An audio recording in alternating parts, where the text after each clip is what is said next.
सज्जनों, आज जिस प्रसंग पर हम चर्चा करने जा रहे हैं वो है गौ भक्ति से कैसे पुत्र प्राप्ति एवं असंभव से असंभव कार्य भी सत्य प्रभावी होकर भगवती गौ माता पूर्ण करती है। ऋतंबर नाम के एक राजा थे। उनके कई स्त्रियां थी पर उनके कोई संतान नहीं थी। एक दिन अकस्मात जाबाली मुनि आ पहुंचे। राजा ने स्वागत सत्कार के बाद संतान के लिए उपाय पूछा। मुनि ने गायों की महिमा का गान करते हुए कहा, विष्णु प्रसादो गोसापी, विष्णु प्रसादो गोसापी, शिवस्याप्यथवा पुनः। भगवान विष्णु, गौ और भगवान शंकर की कृपा से पुत्र की प्राप्ति हो सकती है। राजा ने आदर पूर्वक मुनि से पूछा, हे मुनि, गौ की वह पूजा किस प्रकार की जानी चाहिए और उससे क्या फल होगा? मुनि ने कहा, महाराज, गौ सेवा का व्रत लेने वाले पुरुष को गाय चराने के लिए स्वयं प्रतिदिन जंगल में जाना चाहिए।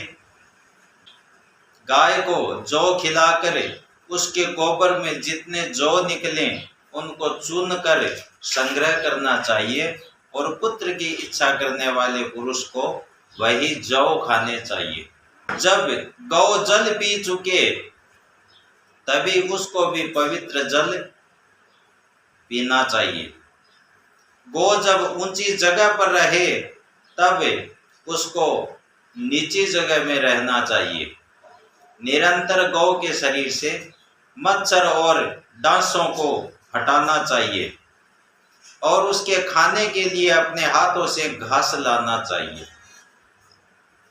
इस प्रकार यदि तुम गौ सेवा व्रत पालन करोगे तो गौ माता तुम्हें निश्चय ही धर्मपरायण पुत्र देगी। पुत्रकामी धर्म राजा ऋतंभर ने मुनि के आज्ञा अनुसार गौ सेवा व्रत धारण कर दिया। एक दिन वन में राजा प्रकृति की शोभा देख रहे थे। इसी बीच दूसरे वन से आकर एक सिंह ने गौ को मार डाला। उस समय गौ ने बड़े कातर स्वर से डकारने की ऊंची आवाज की। राजा ने दौड़कर देखा और अपनी गौ माता को सिंह के द्वारा निहत जानकर वे विकल होकर रोने लगे। तदनंतर धैर्य धारण करके वे जाबाली मुनि के पास आए और सारी घटना सुनाकर उनसे इस पाप से छूटने और पुत्र प्रद व्रत की पूर्ति का उपाय पूछा। मुनि ने कहा, पापों के नाश करने के लिए शास्त्रों ने भांति भांति के प्रायश्चित बतलाए हैं। नियमानुसार उनका अनुष्ठान करने से सभी पाप नष्ट हो जाते हैं, परंतु जानबूझकर गौवध और भगवान नारायण की निंदा करने वाले इन दोनों महान पापियों का निस्तार नहीं हो सकता। जो नराधम मन में गायों के दुख होने की इच्छा कर लेता है उसे 14 इंद्रों के काल तक नरक में रहना पड़ता है। जो अभागा मनुष्य एक बार भी भगवान हरि की निंदा करता है वह अपने पुत्र पौत्रों के साथ नरक में जाता है। इसलिए हे राजन, जो मनुष्य जानबूझकर भगवान की निंदा और गायों को दुख देता है उसका नरक से छुटकारा कभी नहीं हो सकता, परंतु अज्ञान से किए हुए गौवध का प्रायश्चित है। तुम राजा ऋतुपर्ण के पास जाओ और वे तुम्हें उचित परामर्श देंगे। जाबाली मुनि के आज्ञानुसार राजा ऋतंबर समदृष्टि संपन्न श्री राम भक्त राजा ऋतुपर्ण के पास गए और सभी कथा सुनाकर उन्होंने उपाय पूछा।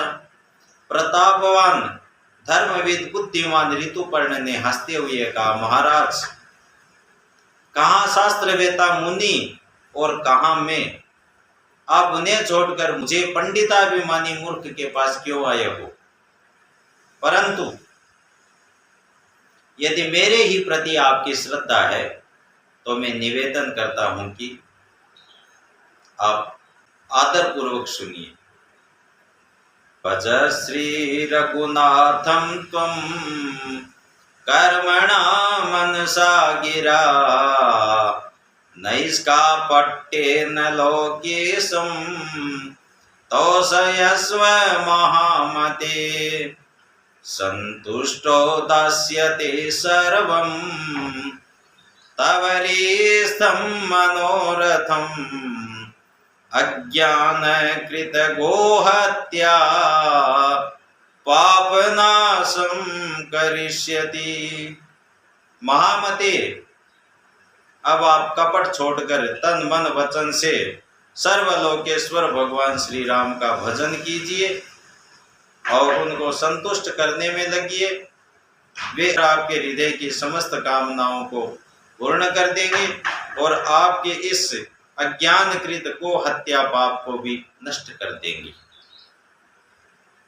महाराज ऋतुपर्ण से आदेश प्राप्त करके गौ सेवा व्रती राजा ऋतंबर भगवान श्री राम के भजन स्मरण से पवित्र आत्मा होकर पुनः व्रत पालन में लग गए। वे प्राणी मात्र के हित साधन में लगकर निरंतर भगवान श्री राम के नाम का स्मरण करते हुए गौ सेवा के लिए महान वन में चले गए। कुछ दिनों बाद उनकी गौ सेवा से संतुष्ट होकर कृपामयी देवी कामधेनु ने प्रकट होकर उन्हें अभिष्ट वर दिया और फिर वे अंतर्धान हो गई। उसी वर के फलस्वरूप नरेंद्र ऋतंबर के घर परम भक्त सत्यवान नामक पुत्र उत्पन्न हुआ। जय गौ माता, जय गोविंद।